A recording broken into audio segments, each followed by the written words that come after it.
Hello, everybody. Special broadcast here today.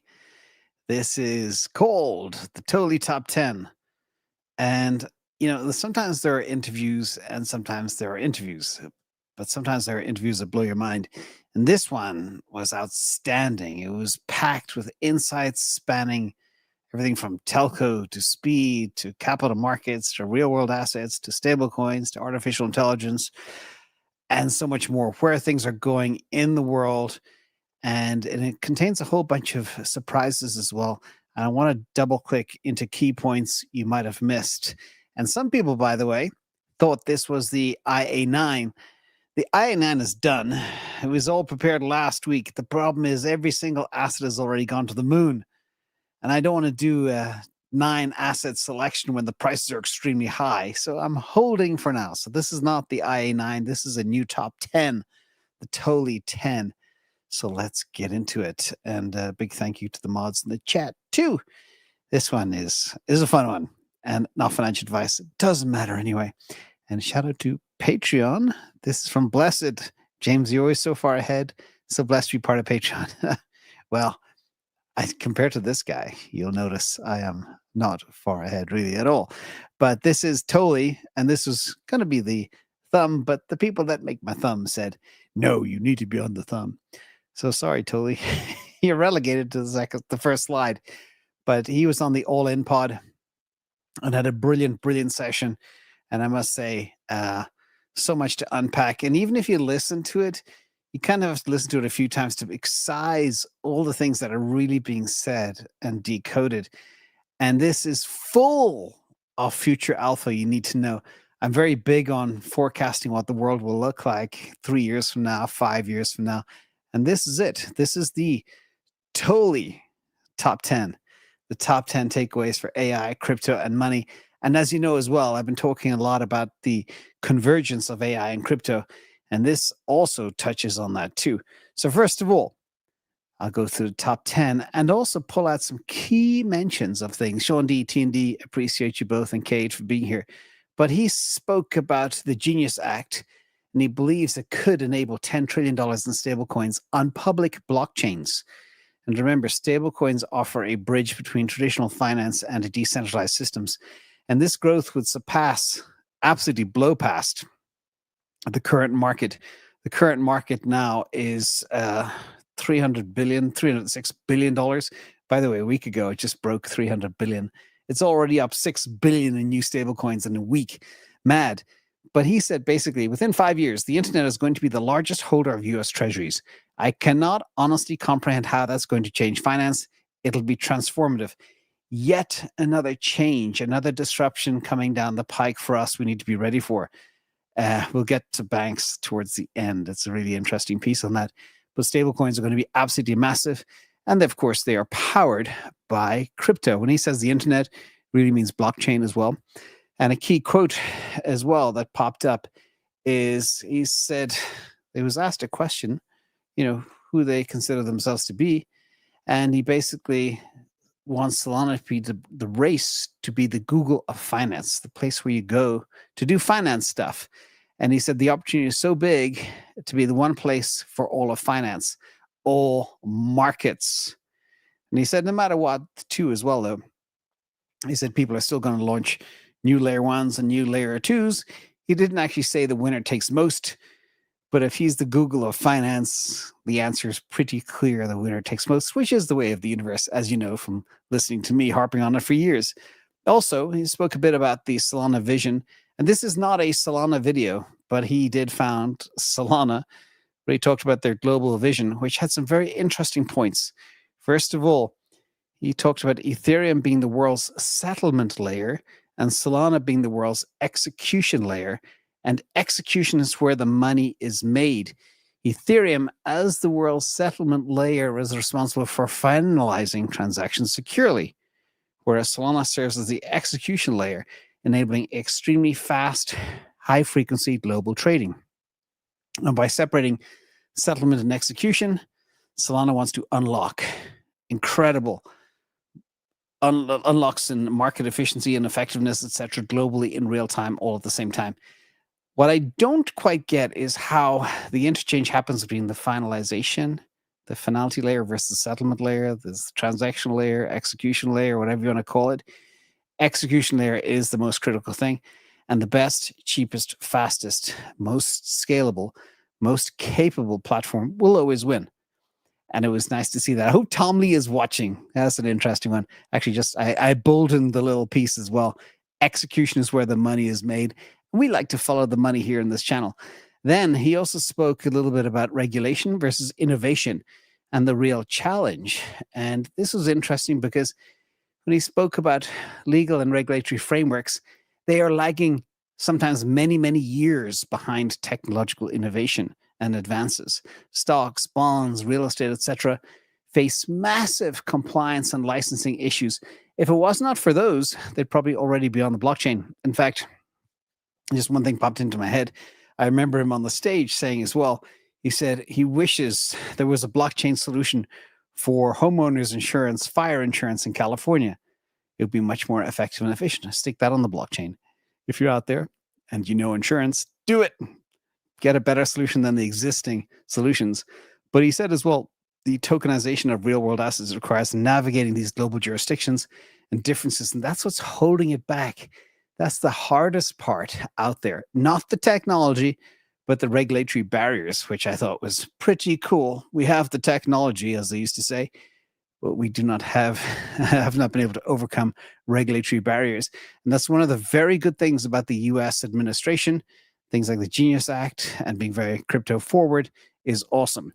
Also, back to money and markets and everything else, NASDAQ, banks, and integration. Toly said that Solana is not interested in competing as a regulated exchange. It's a protocol. And instead, traditional finance players like NASDAQ and banks could run Solana nodes directly for their global settlement. It'd be a win-win. Regulated players bring in trust, Solana speed, etc. But Solana is clearly going to stick to what they do. They are a protocol. And this is a complementary relationship as well. And this is interesting because this goes fly in the face of the stuff we said before regarding the settlement layer versus the execution layer. The settlement layer here could just be NASDAQ, but they do the execution on the blockchain of Solana. He also hinted at another thing too, the importance of speed. Speed. Same thing I hammer on. Speed is everything. Speed matters. Be faster in everything you do, whether it's working or running or whatever. But he talked about money velocity. And he said a dollar can be in New York, London, Singapore, Nairobi in 120 milliseconds. It can fly around the world. The velocity of money, the velocity of assets, the velocity of real world assets need to be as fast as physics allow. And he also hinted at, Fibre, I think it's a 00, is working on a fiber network for Solana, but also he hinted at Starlink, Elon Musk's Starlink too. And I do know the team at Solana, people like Mert, Raj, Toly, understand what Elon Musk is. And they fashion themselves upon that too. So who knows? Maybe your blockchain node could be running through one of the Starlink satellites in the very near future. They surely have the speed. And remember, the new speed of Solana with Alpenglow is basically quicker than a Google search, which is, I think, a Google search is about 140 milliseconds. Alpenglow is 120 milliseconds. So that's fast. That's really fast as physics can allow. Also, mass adoption requires mental models. This is a super interesting piece. TB Lightning, thank you. Solana is fundamentally a protocol, just like an email standard.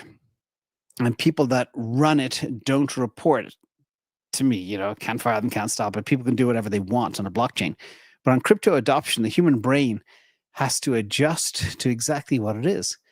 And he spoke of a story that is when his parents moved from the former USSR in 1992, his parents had no clue what a web link was, what the internet was, etc. Now they do, but it took them a long time for them to build a mental model for cryptography and ownership, etc. But he said a couple of things here. Understanding stablecoins and private keys is essential for everyday crypto use. That's probably why they have the Solana phone now as well, which is a big part of that.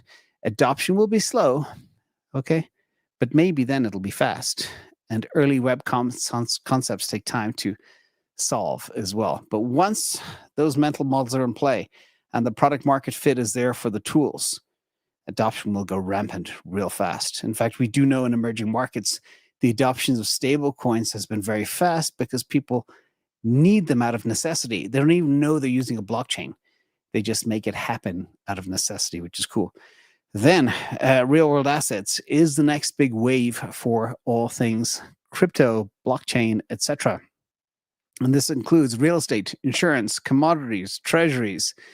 And these are also, in a very interesting angle here that I loved, he said having all of these real world assets are critical to basically have hedging and diversification in DeFi. Without them, everything is correlated and risky. So he understands how markets work and how when people are investing, they often need to invest in uncorrelated assets. And Toly sees real world assets as the only free lunch in finance. And it's actually a critical unlock for the system's maturity. And because real world assets provide uncorrelated returns and risk mitigation. Once that happens, it's game over. Once people find out that they can mitigate risk and they can manage money and assets very quickly and easily, painlessly, at the speed of light, using blockchain technology, so many industries will be disrupted overnight. It's going to be shocking. I mean, I cannot think of an industry that's not going to be impacted by either AI or blockchain in the coming 5 years. It's wild, wild. So get ready, ladies and gentlemen. Also, quantum. This was another very good eye-opening piece. And if you remember from my videos, I was always asked questions in 2021, 2022. Oh, quantum is going to break the Bitcoin protocol. And I said, we're good until 2028. Then we'll have a look, and then maybe there'll be computers that have enough qubits out there. But he pushed that timeline out to 2030, which is important. And he said there's a 50-50 chance that quantum computing could have a breakthrough within 5 years. And that breakthrough, excuse the pun, could break current cryptographic protection in blockchains, particularly disrupt Bitcoin and Ethereum. Okay, that was big. So, but the good news is the crypto networks can migrate to quantum resistant algorithms to remain secure. So, leading tech firms like Google and Apple, etc., will be also adopting quantum safe cryptography. And transitioning early is critical for digital assets as well. Because imagine you got your TradFi normies out there and people say, oh, quantum computing is going to hack Bitcoin in 5 years. You think they're going to invest in Bitcoin? No, not at all. So they need to get on this early. So that's an excellent point as well. And again, it's all doable. And remember as well, one more time, if Bitcoin is hacked from quantum, that means everything is hacked. That means we go back to caveman days and the gold bugs will have been right to have their little gold bars under their bed or wherever they keep it. Very important. Happy Friday, everybody. It's Friday. I can't believe it. Then, this is cool. AI and crypto synergy. And I've been trying to wrap my head around this. Where will it happen? So I think he's like me. He used his hands a lot. He described kind of a landscape of AI and then a landscape of crypto, as in two parallel landscapes. He's not quite sure where they're going to intersect, but they will intersect and they will proliferate throughout everything that we touch. But a couple of things, let me try to jog my mind here. AI and will be everywhere and crypto will be everywhere. And where they intersect, we're not sure. But he did say, I think one idea here is AI agents as creators funded by crypto tokens linked to GPU usage and monetization could enable decentralization, incentivization, etc. of AI innovation. But he did say one thing that's very cool, which I kind of was a bit skeptical of as well, and that is he's skeptical of distributed AI training on chain. But there are potentially creative use cases too. We'll see. But either way, synergy holds for new economic models and tech breakthroughs, making AI and crypto working together. Future drivers, we just don't quite know what it looks like. But I will repeat that piece there again. Skeptical of distributed AI training on chains. A lot of people are very excited about this concept. There's a lot of AI blockchains out there. but many of them, when you look under the hood, there's nothing there. There's nothing there at all. Okay.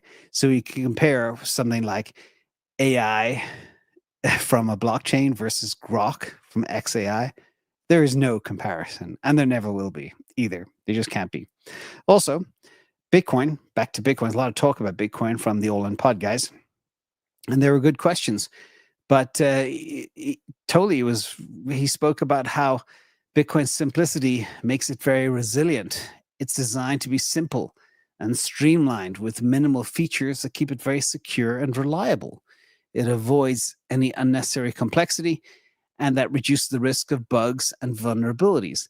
And he spoke about the proof of work system and all that type of stuff too. And we always said that for a long time, that slowness and simplicity is a feature, not a bug. And now they're trying to, through the knots and core of a debate going back and forth, they're trying to bring more complexity to the chain, which is probably not a good thing. Again, its beauty is its simplicity, and that makes it very resilient to attacks and other types of things as well. And he did speak about Solana being the complete other end of the spectrum. Solana is extremely complex and very feature rich. And in the early years, that did cause outages because they're going at the speed of light and they were going in a million different directions at once. But I think he didn't say it on the show, but over the last 2 years, no outages. And it looks like it's a lot more stable now than ever before, which is interesting. Another key quote I do want to reiterate from Bitcoin: if you value Bitcoin, his words, if you value Bitcoin, you should see that as an opportunity to own more. So from going, well, quantum is a risk, to, yeah, if you see value, you should buy more of it. That was, I thought, pretty cool as well, as an opportunity. Then, disruption of traditional finance. This piece I found very interesting, coming from this world. He broke the world out into two areas. You know, people say Visa and MasterCard will be disrupted, but they're both embracing blockchain technologies. And in fact, Visa is working closely with Solana. And Visa and MasterCard run on very slim margins, but thrive on focusing on technology and payment processing. They're kind of like mini blockchains themselves without being a blockchain. And their global networks are very strong. They have tons of ongoing investments, etc. But banks, on the other hand, okay, so imagine Visa and MasterCard being resilient. Banks, he believes, on the other hand, struggle. Very low margins, growing competition. Stablecoins disrupt a lot of their business around more efficient payment alternatives. And this is kind of interesting. You know, he totally said, I think when he was asked by Shamath, if I'm not mistaken, he said, what would you do? Go long crypto, short banks? And I think he said, yeah. So it's like traditional ICE car makers and other things. So disruption is going to be just rampant all over the place. But that was interesting that Visa and MasterCard have a place for now. And also, crypto adoption. This is also very big. And I hinted at it before, but I want to hammer it home again. Once we can get over this, he talked about the mental model for cryptography and ownership. Once that's overcome, adoption will be rampant. We could be getting close to that level right now as well, which is super interesting. And then the final piece as well is what Solana is. He basically reiterated, serves as a global high-speed execution engine, and it's basically the fastest, even faster than the internet in some areas, for capacity, efficiency, processing speed, consensus speed, and latency and all that good stuff. It's the only chain out there that can actually truly power all markets. I think it was Dan Moorhead from Pantera. He said last week on CNBS that Solana runs more transactions a day than all stock markets and capital markets worldwide. So they have the speed, they have the technology. So that was a couple of things that really help us frame where we're going, the intersection of AI and crypto, what the future looks like for banks, not good, and many other industries too, and how other things could actually cross-pollinate, like Starlink and so much more. So I thought it was a fascinating conversation, worth digging into those 10 points and pulling out some of those key quotes. And yeah, if you value Bitcoin, get more. And I love the other piece too. This one, I'll pull it up again. Execution is where the money is made. He believes Ethereum could be part of the world's settlement layer, but Solana will be the world's execution layer. That's where the money is. Follow the money, ladies and gentlemen. I hope you all learned something today. A big thank you, Mary Magdalene, Sean D, TND Tesla, everybody's here on Friday. Sir Winston, Martello, Dave Wool, Crypto Last Outpost, Angle Blackson, Adam Q, Bon, Andy, Beatty McGee, TB Lightning Bolt, B-Man, Snickers Toasted, Doc Intern, and Mary Magdalene. Appreciate you all for coming. Have a great Friday, and I'll see you all tomorrow. Tomorrow, I'll recap everything that happened this week. And it's been a wild and volatile week. Something's up, something's down. Something's basically where they were a week ago. So people just get ready because we're heading into October in 11 days. Wild. Thanks all for coming. Have a good night.